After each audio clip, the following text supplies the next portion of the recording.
Hi guys, welcome back to my channel. Today I want to share with you something exciting that my family has been working on.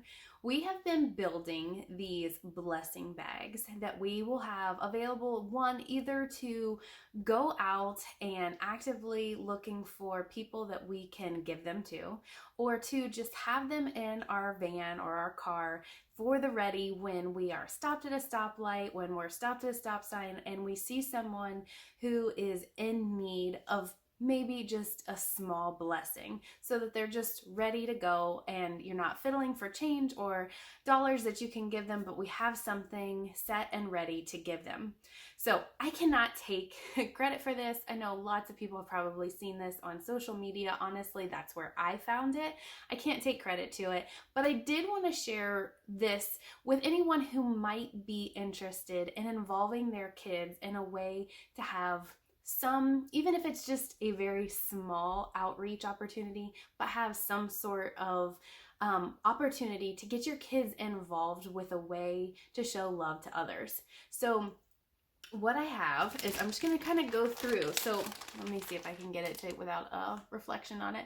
All right. So I just took a gallon size baggie and I wrote on it with, it's kind of hard to see with everything in there, but I wrote just on the outside with a permanent marker, blessing bag. And that's exactly what it is. It's nothing like fantastic. It's not full of, $1 million or anything extravagant. We're just hoping that with a few small things that it might just, brighten a smile, lift someone up that day, just be a blessing to someone that day. And honestly, I haven't totaled up the total amount that I spent in putting these together because some of the stuff we just naturally have. Like, I always have these baggies. I didn't have to go out and buy them. We always have bottled water. I didn't have to go out and buy them. And a lot of the snacks that I threw in there, they're things that my kids eat as well. So we were able to either pull from those or just buy a couple of extra. But nothing in here is super extravagant in price.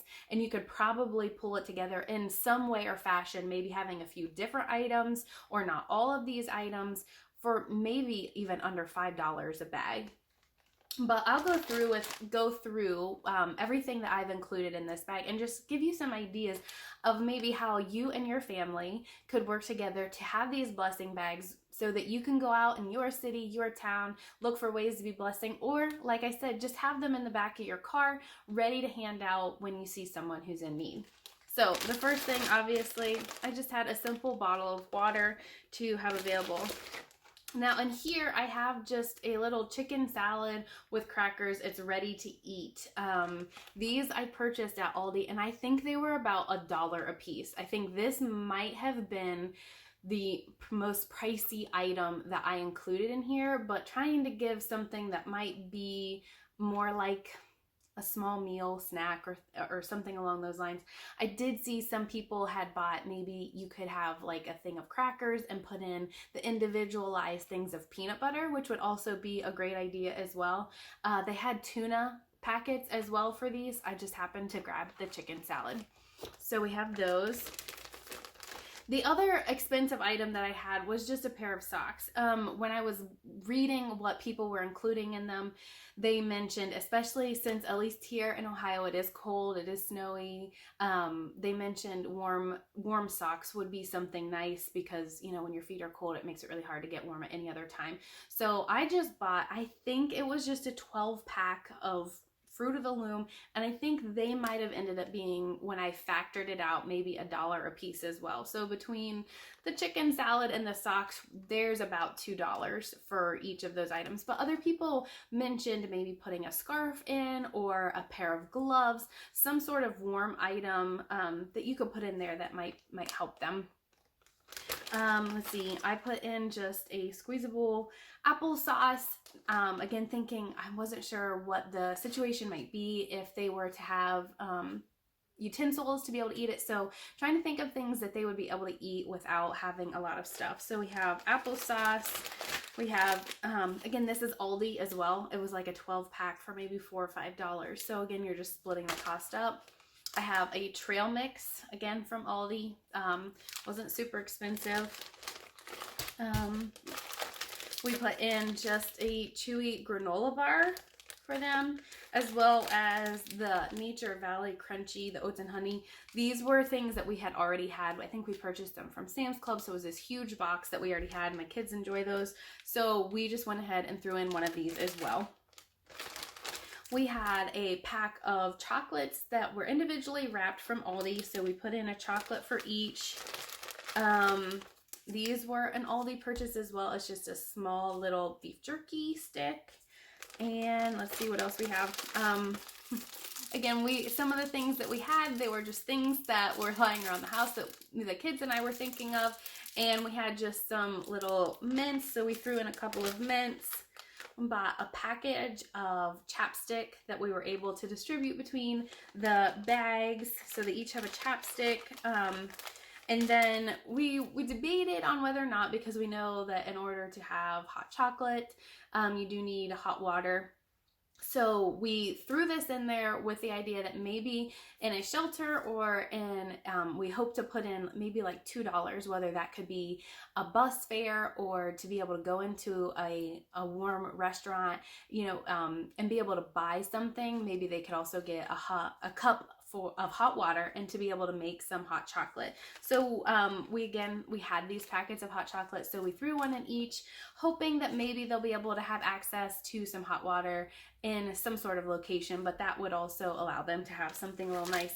And then of course we were able to get some just gospel tracts to be able to place in them and hope that that we would be able to share the gospel with them through our good news tracts. So if your church has any available, or if you have them, or you can find them online, you could always throw in a gospel tract as well, because honestly, the best food, the best news is going to be the gospel that we can share with them about Jesus Christ. So we are also including in a gospel tract. So obviously, none of these things in and of themselves are extravagant and over the top. It's just a small blessing that we hope that if we come across someone who seems to be in need or needs something, that we'll be able to provide them with just a small blessing from our hearts.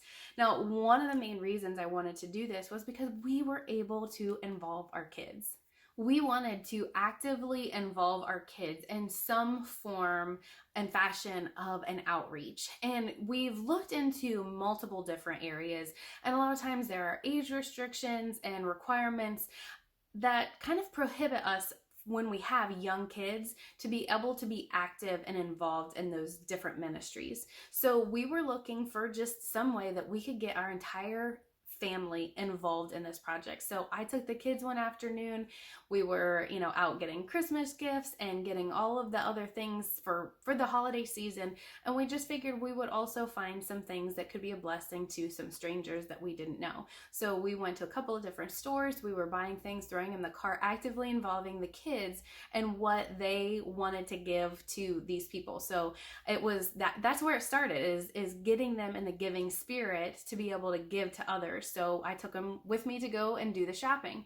Then when we got home, we set everything out. We made the bags. We placed everything in the bags. Again, getting the kids actively involved in the process of this whole, if we call it that, a small little ministry that our family is going to partake in. Ultimately, we want to teach our kids the importance of helping other people who might be in need. And we want to open their eyes to the world around us.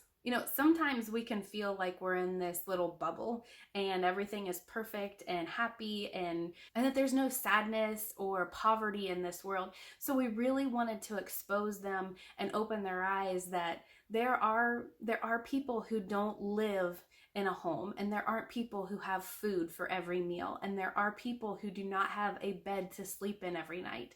Ultimately, we wanted to give them this kind of perspective of life that it's a perspective of gratitude, where they are thankful and they are understanding that they live a very blessed life. And with that, when you have much is expected of you. You have a responsibility to take care and to give to those people who might be less fortunate. So not that we sit up in this mansion or this amazing house, but God has blessed us. And in that, we want to make sure that we are giving to other people who might be in need. A lot of times it's really easy for us to just, put on our blinders, not look at the people at the stoplights, not see those people who are on the street and just walk past them. But we're really trying to open the eyes of our kids and to see like Jesus sees and to love like Jesus loves. And I'll be the first to admit this is no grand gesture. These are just small tokens of how we can show love and trying to bless others. But with our kids, we do have to start somewhere, right? So this is in an effort to open the eyes of our children and to help them to see that we can bless others, we can give out of our abundance, even if it's something small, and we can try to be a blessing to others. So I hope this was encouraging to you if you're looking for ways that you can be on the ready or to go out and actively seek others who might need help. Your bag might look so much different than mine, and that's totally okay. You might live in a warm climate and they might need something totally different. No hot chocolate, no gloves, no scarves, things like that. But we can find ways to be blessings to others. So I would just encourage you to grab your kids, find a way that you can reach out to your community, and I would love to hear how you and your family are choosing to be a blessing to others. So if you have an opportunity, drop a comment below. I'd love to hear about it because we're always looking for new ways that we can give to others. So until next time, guys, have a super blessed day.